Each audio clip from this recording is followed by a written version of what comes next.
नमस्कार, उत्तराखंड की खबरों में आपका स्वागत है। मैं हूं मनोज मानस। खबरों का रुख करेंगे उससे पहले देख लेते हैं इस वक्त की अहम सुर्खियां। सीएम धामी ने इलेक्ट्रिक व्हीकल चार्जिंग स्टेशन का किया शुभारंभ। कई विकास योजनाओं का शिलान्यास और लोकार्पण किया। सीएम धामी ने कहा प्रदूषण से मिलेगी मुक्ति। सीएम धामी का यूसीसी को लेकर बड़ा बयान। कहा उत्तराखंड यूसीसी किसी धर्म या समुदाय विशेष के लिए नहीं, यूसीसी नए साल में उत्तराखंड में होगा लागू।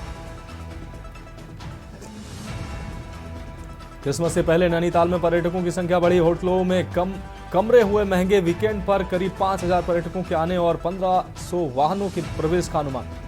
38वें राष्ट्रीय खेलों को उत्सव की तरह मनाने की तैयारी। 26 दिसंबर को निकलेगी 38वें राष्ट्रीय खेल की मशाल यात्रा। राष्ट्रपति के भी पहुंचने की उम्मीद। नए साल में होगा चारधाम यात्रा प्राधिकरण का गठन। पंजीकरण के लिए टेक्नोलॉजी का होगा बेहतर इस्तेमाल। और उत्तराखंड में हाड़ कपा देने वाली ठंड की शुरुआत हो चुकी है। मैदानी क्षेत्रों में कोहरा बढ़ाएगा परेशानी। पाले को लेकर येलो अलर्ट जारी। आप देख रहे हैं के न्यूज, खबरों का सारथी। और अब खबरें विस्तार से। अहम खबर से बुलेटिन की शुरुआत करते हैं। खबर हल्द्वानी से है, जहां प्रदेश में निकाय चुनाव को लेकर कभी भी चुनाव की तारीखों का ऐलान हो सकता है। चुनाव की तैयारियों को लेकर आरक्षण की प्रक्रिया अभी चल रही है। इसके अलावा रिटर्निंग ऑफिसर, मजिस्ट्रेट, नोडल अफसर की तैनाती की प्रक्रिया भी अंतिम चरण में है। चुनाव प्रक्रिया को लेकर पहले चरण की ट्रेनिंग कार्मिकों को करवाई जा चुकी है। आपत्तियों के निस्तारण के बाद अंतिम सूची को सर्कुलेट किया जाएगा। तो वो बेसिकली उसका इशू है कि क्या उसका है शामिल है। हाँ, पेंशन सीवर तो नए भी इस बाउंड में हो रहे हैं। बीच में अखबार में क्यों आया कि बजट खत्म हो गया है और वो नहीं होगा, मतलब ना ऐसा नहीं है। कुछ हिस्सा इन्होंने छोड़ा था, वो क्या बोल सकते हैं, एलिवेशन बोल रहे हैं। ये तो पैसे का इशू नहीं है उसमें। उनका था कि हम एक साइड से नेटवर्क कनेक्टिविटी कर रहे हैं तो उसका उधर ही कर रहा, उसको जल निगम कहीं और ही जाएगा, आउटफॉल भी कहीं और जाएगा उसका। तो वो बेसिकली उसका इशू है कि क्या उसका है शामिल है। हाँ, पेंशन सीवर तो नए भी इस बाउंड में हो रहे हैं। बीच में अखबार में क्यों आया कि बजट खत्म हो गया है। अभी निकाय चुनाव का जो आरक्षण की प्रक्रिया है वो अभी चल रही है स्थानीय निकायों के अंतर्गत। वो 22 तारीख को कंप्लीट हो जाएगी, आपत्ति वगैरह पर सुनवाई करके। इसके साथ साथ जो अन्य तैयारियां हैं, जिसमें नोडल ऑफिसर्स की तैनाती है, आरओज एआरओज की नियुक्ति है, इनकी ट्रेनिंग्स है, कार्मिकों का आइडेंटिफिकेशन है, लॉजिस्टिक्स का अरेंजमेंट है, ये सारी प्रक्रियाएं हमारी अभी वर्तमान में अंतिम चरण में है। ड्यूटीज़ जो लगाई जानी हैं वो प्रथम चरण की सभी ड्यूटीज़ लगाई जा चुकी हैं। एक एक ट्रेनिंग भी सभी कार्मिकों को कराई जा चुकी है और सारी जो टेंडरिंग वगैरह की प्रोसेस है वो भी कंप्लीट कर ली गई है। तो जो एडमिनिस्ट्रेटिव मशीनरी है वो इसके लिए तैयार है। रुक करेंगे अगली खबर का। खबर कोटद्वार से, जहां पूर्व सैनिक संघर्ष समिति ने पूर्व सैनिक महेंद्रपाल सिंह रावत को अपना महापौर का प्रत्याशी घोषित कर दिया है। कोटद्वार की विभिन्न समस्याओं को लेकर पूर्व सैनिकों के साथ सड़कों पर प्रदर्शन करने वाले महेंद्रपाल सिंह रावत ने मीडिया को दिए अपने एक बयान में कहा कि आज कोटद्वार विकास के मामले में पिछड़ गया है, जिसके लिए यहाँ के जनप्रतिनिधि पूरी तरह से जिम्मेदार हैं।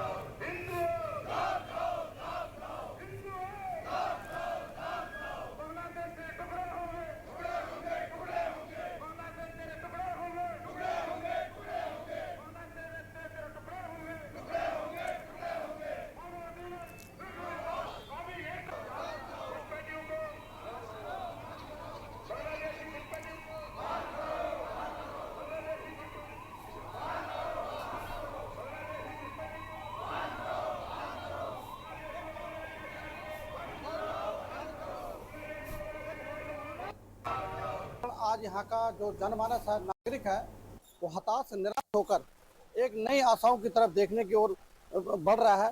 और इसी क्रम में पूर्व सैनिक संघर्ष समिति और कोटद्वार के समस्त नागरिकों के द्वारा एक परिवर्तन, एक बदलाव के लिए जो एक सकारात्मक पहल मेरे माध्यम से करने जा रहे हैं। मैं आज आपके माध्यम से कहना चाहता हूँ कि वर्तमान परिप्रेक्ष्य में बदलाव एक बहुत जरूरी एक अंग है, क्योंकि आप जानते हैं कि कोटद्वार जो एक गढ़वाल का द्वार है, आज कहीं ना कहीं विकास की दौड़ में बहुत पीछे जा चुका है। अगली खबर का रुख करेंगे। खबर सितारगंज से है, जहां प्रांतीय उद्योग व्यापार मंडल के निर्वाचित अध्यक्ष राजीव गुप्ता का स्वास्थ्य खराब होने के बाद उमेश अग्रवाल सोनू को सर्वसम्मति से व्यापार मंडल का कार्यवाहक अध्यक्ष नियुक्त किया गया है। रविवार को आयोजित एक बैठक में, जिसमें जिला उपाध्यक्ष सुरेश जैन, पूर्व अध्यक्ष संजय गोयल, शीतल सिंघल और भीमसेन गर्ग भी मौजूद थे। इस निर्णय पर सभी व्यापारियों ने सहमति जताई है। बैठक के बाद उमेश अग्रवाल सोनू का फूलों की मालाओं से भव्य स्वागत किया गया। पूर्व अध्यक्ष संजय गोयल ने उन्हें शुभकामनाएं दी। राजू गुप्ता ने बताया कि उनका स्वास्थ्य खराब चल रहा है, जिसके कारण वह व्यापारी समस्याओं का समाधान नहीं कर पा रहे थे। इस निर्णय से व्यापारी भाइयों ने उमेश अग्रवाल को अध्यक्ष बनने पर अपनी शुभकामनाएं दी। अगर किसी की तबीयत खराब थी तो उसने अपना पदभार सही व्यक्ति को दिया है, तो उसमें हम पूरे फॉरवर्ड में हम पूरी तरीके से बयान डाल लेना।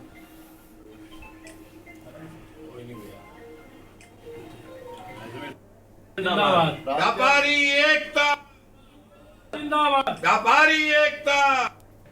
पिछले कई मास से मेरा स्वास्थ्य ठीक नहीं चल रहा है, जिस कारणवश व्यापारियों की पूर्ण रूप से सेवा नहीं कर पा रहा था, तो मेरे को अचानक सोनू भाई की याद आई। मैंने कहा अपना बाकी का बचा हुआ शेष पूर्णकालिक अपना अध्यक्ष के रूप में उमेश अग्रवाल सोनू को दिया जाता है, और जिसकी संस्तुति आदरणीय सुरेश जैन जी जो हमारे जिला उपाध्यक्ष जी है, भीमसेन गर्ग जी हैं, और इनकी द्वारा वार्ता की गई जिलाध्यक्ष जी से, और जिलाध्यक्ष जी से वार्ता करके इसको हमने सिरे चढ़ाया है। और हमारे पूर्णकालिक अध्यक्ष हमारे सोनू भाई हैं, और मैं आशा करता हूं और पूरा विश्वास दिलाता हूं व्यापारी भाइयों को कि सोनू भाई हमारे व्यापारियों के हित में तत्पर खड़े रहेंगे। जैसा कि उन्होंने भी बयान भी दिया है, सेल टैक्स वाले जो प्रदान कर रहे हैं हमारे आए दिन व्यापारियों को, उसके खिलाफ संघर्ष भी किया जाएगा। राजू ने अपनी सुरक्षा से हमें युवा और ऐसा नेता दिया है जो हमारे व्यापारियों के लिए संघर्ष करेगा। और यहाँ पर मूलचंद जी, सुरेश जैन, भीमसेन जी और हमारे नानवत्ता से जो उमेश जी जो हमारे मंत्री हैं प्रदेश के, इनकी संस्तुति के आधार पर जिलाध्यक्ष जी ने इनकी नियुक्ति करी है। मैं इनके उज्जवल भविष्य की कामना करता हूँ तथा आशा करता हूँ कि ये पूर्ण रूप से व्यापारियों के साथ रहेंगे और हम लोग इनका साथ देंगे, और जो भी व्यापारियों की परेशानी होगी, दिक्कत होगी, कंधे से कंधा मिला के इनके साथ चलेंगे। हम जो भी इन्हें सहयोग चाहिएगा, राजीव का, हमारा या प्रदेश का या जिले का, हम इनका भरपूर सहयोग करेंगे। बहुत बहुत धन्यवाद करना चाहूँगा कि उन्होंने अपने स्वास्थ्य को खराब होने के बाद मतलब मुझे इस पद का दायित्व सौंपा है। मैं हमेशा व्यापारियों के हित के लिए हमेशा तत्पर रहूँगा, और मेरा मतलब आज सबसे पहला जो टारगेट रहेगा, जो सैली स्कूल के पास सेल टैक्स वालों की गाड़ी हमेशा परमानेंट इन लोगों ने अड्डा बना के खड़ा कर लिया है। आज सबसे पहले मेरा काम उसी को हटवाने का रहेगा। धन्यवाद। बढ़िया अगली खबर की ओर। खबर लक्सर से है, जहां सुल्तानपुर में राज्य विधिक सेवा प्राधिकरण की ओर से आयोजित विधिक साक्षरता एवं जागरूकता शिविर में उत्तराखंड हाईकोर्ट के कार्यवाहक मुख्य न्यायमूर्ति मनोज तिवारी ने मुख्य अतिथि के रूप में शिरकत की। उनके अलावा प्राधिकरण के सदस्य सचिव प्रदीप मणि त्रिपाठी तथा जिला और तहसील स्तर के न्यायिक एवं प्रशासनिक अधिकारी मौजूद रहे। शिविर में हजारों की तादाद में क्षेत्र से आए लोगों को कानून में आए बदलाव के साथ साथ कानून की तमाम बड़ी बारीकियों की विस्तृत जानकारी दी गई है। साथ ही स्कूली छात्रों ने नशा और दहेज जैसी कुरीतियों पर नाटकों के माध्यम से प्रहार भी किया है।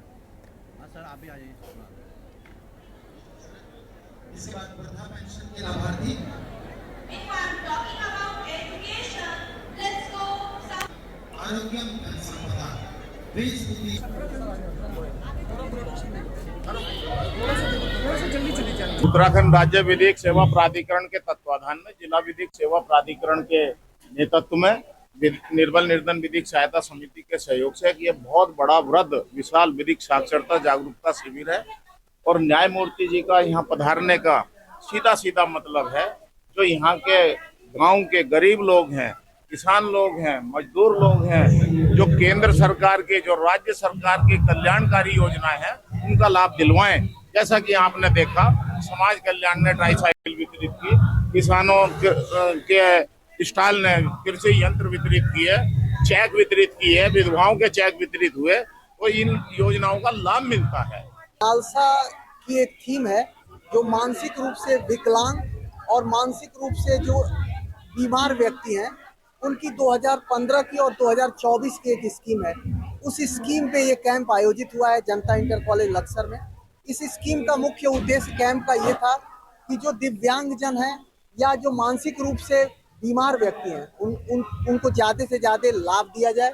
उनको जो स्कीम की जो योजना की नीतियां हैं वो बताई जाएं, और जो समाज का सबसे कमजोर वर्ग है उनको जो सरकारी लाभ हैं वो ज़्यादा से ज़्यादा मुहैया कराए।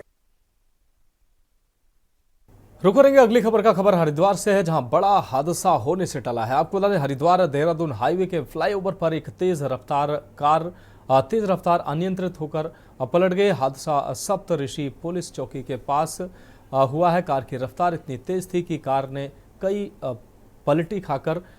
पलटी खाई और पुल की बाउंड्री से टकराकर रुक गई। गनीमत रही कि इस हादसे में ड्राइवर की जान बच गई। सूचना पाकर मौके पर पहुंची पुलिस ने ड्राइवर को इलाज के लिए अस्पताल भेजा है और हाईवे पर पड़ी क्षतिग्रस्त कार को क्रेन के जरिए वहां से हटवाया।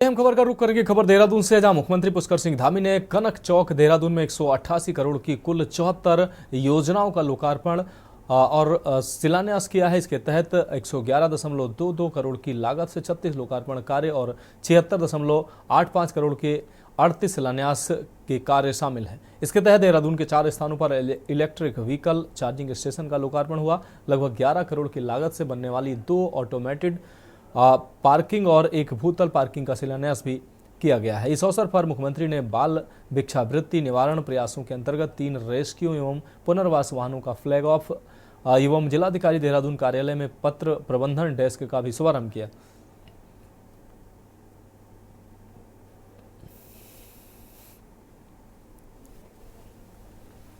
फीडबैक है और जगह जगह से लोग आ रहे हैं, बड़ी संख्या में लोगों के फोन कॉल्स आ रहे हैं। अभी हम अन्य लोगों को भी हम यहाँ आमंत्रित कर रहे हैं। हमारे कुछ धर्म जगत से जुड़े हुए लोग हैं, हमारे अन्य जगत से जुड़े हुए हैं, विशिष्ट महानुभाव हैं, उन सभी को आमंत्रित कर रहे हैं और उसके लिए हम लगातार तैयारियां कर रहे हैं और अपना जो प्रचार प्रसार और लोगों को जानकारी भी दे रहे हैं कि आइए और हमारे यहाँ की धूप और शुद्ध हवा का आनंद लीजिए। अगली खबर की बात करेंगे। खबर हरिद्वार से, जहां प्रशासन द्वारा धर्म संसद के आयोजन को रोके जाने पर यति नरसिंहानंद का भड़काऊ बयान सामने आया। आपको बता दें, उन्होंने कहा कि अगर पुलिस बीच से हट जाए तो 15 मिनट का टाइम मांगने वाला जीवित नहीं बचेगा। डासना मंदिर के पुजारी महामंडलेश्वर यति नरसिंहानंद ने श्री पंच दशनाम जूना अखाड़े के मुख्यालय में महायज्ञ किया। इसके बाद उन्होंने अखाड़े के अंदर ही बयान दिया। उन्होंने कहा कि अगर पुलिस बीच से हट जाए तो 15 मिनट का टाइम मांगने वाला जीवित नहीं बचेगा। इसके साथ ही कहा कि हिंदुओं की दुर्गति का कारण उनका अपना कोई देश ना होना है। अगर पुलिस बीच से हट जाए तो ये 15 मिनट का टाइम मांगने वाला बचेगा नहीं जीवित।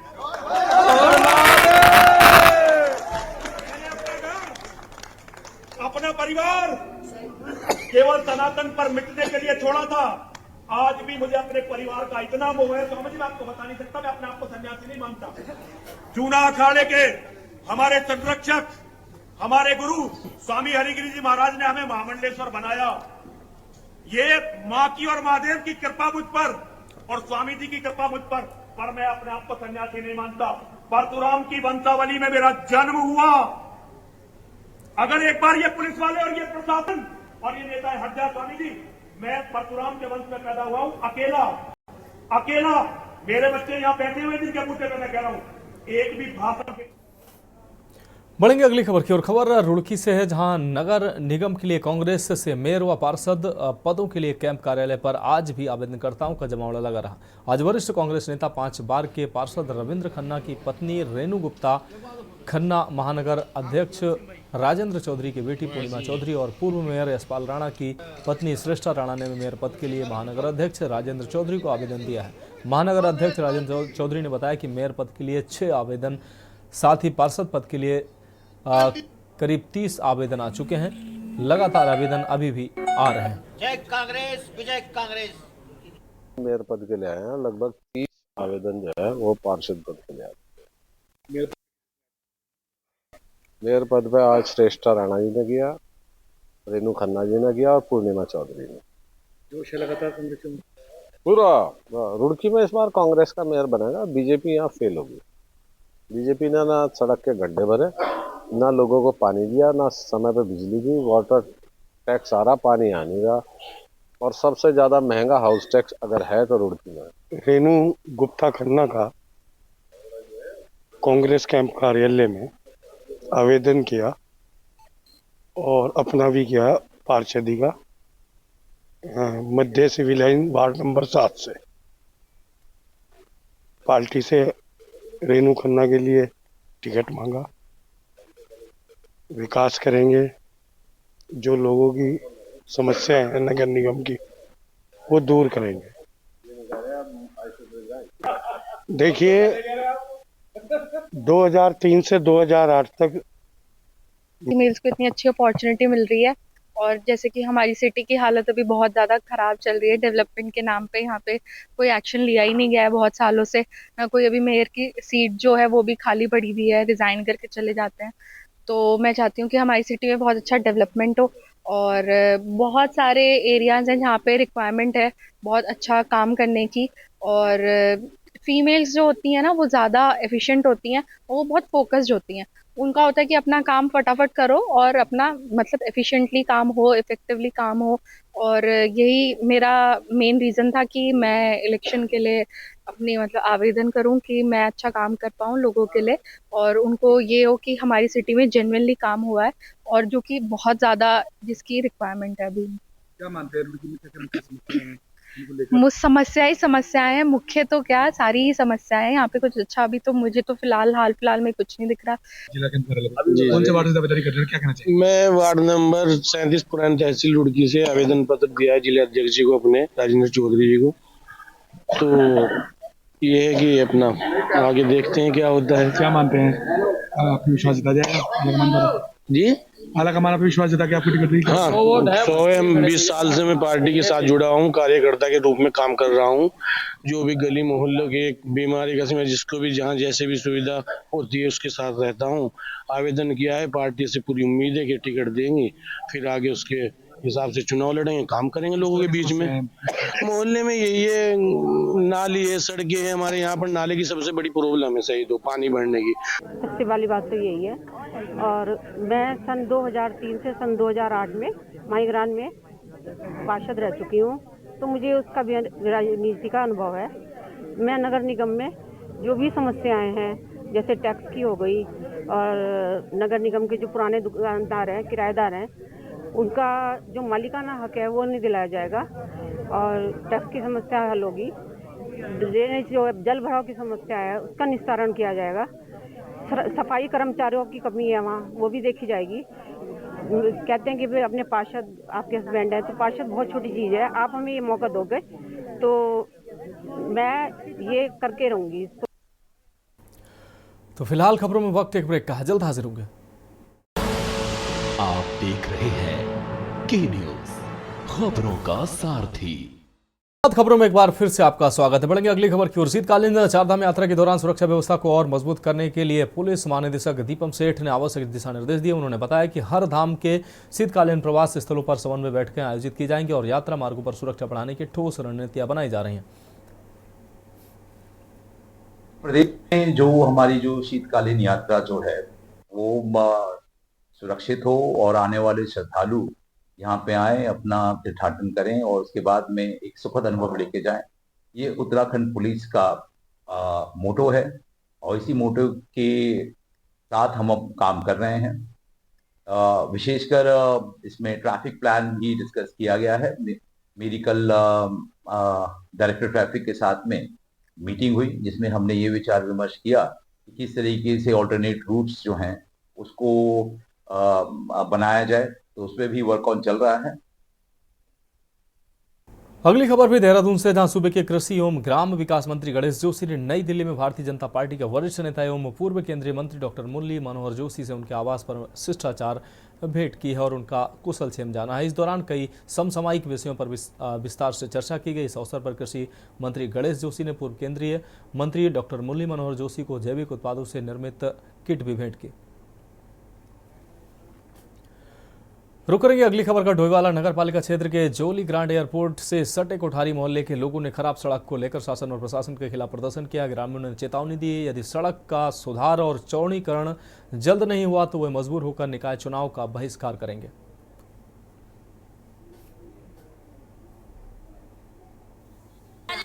वसदों से हम नाराज है। हमने पता नहीं कितने बार इनसे रिक्वेस्ट करी कि हम तुम्हें चंदा इकट्ठा कर दी, तुम रोड सही करो, इन्होंने कोई भी एक्शन नहीं उठाया। ये रोड हमने नैनीताल हाई कोर्ट से सुधारने की मांग के, नैनीताल हाई कोर्ट हमारे पुराने बुजुर्ग को पता है, जब हम नहीं हुए हमारे आदमी गए वहाँ नैनीताल, वहाँ से कुछ नहीं है। अभी मुझे सुबह सूचना मिली कि यहाँ पे जो क्षेत्र के युवा हैं और जो नागरिक हैं वो यहाँ पे इकट्ठे हो रखे हैं और अपने जो हिमालयन से लगती हुई एयरपोर्ट की जो बाउंड्री है उसमें जो रोड है उस रोड के लिए इन्होंने मांग रखी थी। वो रोड काफ़ी सालों से बहुत क्षतिग्रस्त हालत में है, जिस पर चलना बड़ा दुर्लभ हो रखा है और उसका संज्ञान माननीय विधायक जी के उसमें भी है। माननीय विधायक जी ने उसका बजट भी पास करा रखा है। लेकिन दिक्कत ये क्या है कि एयरपोर्ट के कारण वो रोड नहीं बन पा रही है, क्योंकि जो अभी 6 हेक्टेयर कुछ भूमि लगभग एयरपोर्ट ने ली है वो उसी से लगती हुई है और उस रोड का कार्य इसलिए नहीं हो पा रहा कि जो एयरपोर्ट है अपनी ज़मीन जो इन्होंने अधिकृत करी है उस ज़मीन को ये नहीं ले रहे हैं, ताकि हमारी जो 5 मीटर सड़क जो एयरपोर्ट द्वारा सरकार द्वारा छोड़ी गई है गाँव वालों के लिए वो हम अपनी सड़क बना सकें। उसका अगली खबर रुड़की से, जहां पश्चिमी अंबर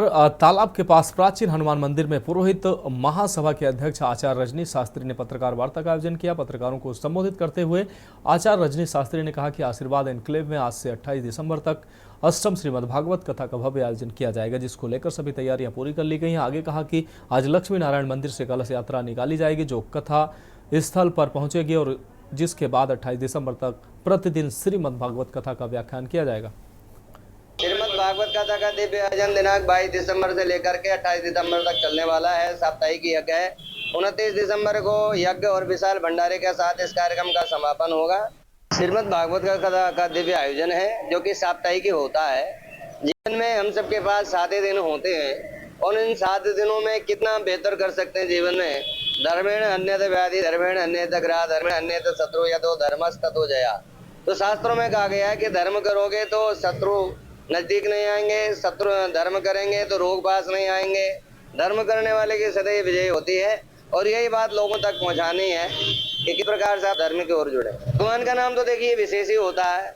भगवान का जब नाम होता है, जिनका नाम सच्चिदानंद है, सत्य चित और आनंद, ये जीवन में कहीं आनंद है तो धर्म करके ही आनंद मिलता है। पाप करके कभी भी जीवन में आनंद नहीं होता। बढ़ेगी अगली खबर की ओर। अगली खबर हल्द्वानी से, जहां उत्तराखंड में निकाय चुनाव को लेकर सरगर्मियां तेज हो गई हैं। भाजपा कांग्रेस समेत सभी सियासी दलों ने अपने अपने स्तर से तैयारियां शुरू कर दी हैं। इसके लिए दावेदारों के पैनल तैयार किए जा रहे हैं। इसी कड़ी में कुमाऊं के प्रवेश द्वार हल्द्वानी की बात की जाए तो निकाय चुनाव में अंतरिम आरक्षण जारी होने के बाद कुमाऊं के सबसे बड़ी नगर निगम में मेयर की सीट ओबीसी हो गई है। लिहाजा बड़ी संख्या में मेयर की सीट में चुनाव लड़ने वाले दावेदारों की संख्या अचानक बढ़ गई है। मेयर पद पहली बात तो हमारे ओबीसी सीट आई है, पहली बार आई है आज मेरे ख्याल 55-56 साल में।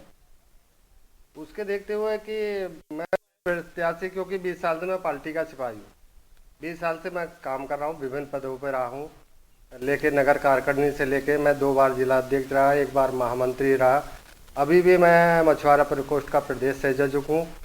तो पार्टी के लिए काम करा है। अपनी मेहनत से मैंने यहाँ पार्टी मोर्चे को खड़ा करा है, क्योंकि मोर्चे का शुरुआत में यहाँ लोग कम थे, अपने बल पे मैंने मोर्चे को खड़ा करा है। प्रधानमंत्री जी और हमारे मुख्यमंत्री जी का मैं हार्दिक धन्यवाद प्रकट करता हूँ। उन्होंने हमारे हल्द्वानी में जो ये ओबीसी सीट करी है, ये ओबीसी समाज के लिए बहुत तबके का काम किया है। तो मैं इस शहर के अंदर मेरा बहुत सारे कॉल आए कि आप लोग तैयारी करिए। गोस्वामी समाज ने भी मेरे लिए बहुत प्रयास किया कि आपको चुनाव लड़ना चाहिए। तो मैं भी एक मेयर का प्रत्याशी हूँ, युवा हूँ और काम करना जानता हूँ। तो मेरी आप सभी से है कि मैं हल्द्वानी क्षेत्र में काफ़ी अच्छा प्रयास काम करूँगा। धन्यवाद। इस महानगर पालिका का नेतृत्व करे, महापौर चुन के आए होने को मेरे से भी व्यक्तिगत रूप से संपर्क कर रहे हैं भारतीय जनता पार्टी के लोग, कांग्रेस को लोग, बड़ी राजनीतिक दलों के लोग कि आप आएँ और हमारे यहाँ चुनाव लड़ें। लेकिन साथियों, मैं किसी राजनीतिक दल के दबाव में नहीं हूँ। ठीक है, उनका प्रयास था, उनका मेरे को रिक्वेस्ट थी, मेरा भी कहीं झुका हुआ। लेकिन साथियों, मैं या मेरे साथी, आज मैंने एक छोटे से फ़ोन करके लोगों को आमंत्रित किया है कि आज देख रहे हैं आप, कोई भी बैनर नहीं है, कोई झंडा नहीं है, कोई पार्टी नहीं है, लेकिन सब विचारधारा के लोग हैं। यहाँ भाजपा के लोग बैठे हैं, कांग्रेस के लोग बैठे हैं, सपा के लोग बैठे हैं, व्यापारी संगठन बैठे हैं, छात्र लोग बैठे हैं, या खिलाड़ी बैठे हैं, या सभी को केवल जागरूक नागरिकों को यहाँ बुलाया गया। मैंने जो मेयर पद की जो दावेदारी करी है, अगर मुझे पार्टी भारतीय जनता पार्टी एक मौका देती है तो मैं उन पे और जनता की जो भी उम्मीद है उन पे खरा उतरूँगी। और मेरा विज़न तो ये है कि नगर निगम क्षेत्र जो बेसिकली जो विकास के नाम पर जो चीज़ें नगर निगम क्षेत्र में होती है, जैसे सड़कें हैं, जाम है, और उन सब का तो जो विकास का जो काम है वो किया जाए, लेकिन हर चीज़ को संरक्षित करके, पर्यावरण को संरक्षित करके, जो वहाँ आसपास के लोग हैं उनकी भावनाओं को संरक्षित करके, आपस में सामंजस्य बिठाकर, उस तरीके से मेरा ये काम करने का वहाँ पर विज़न है।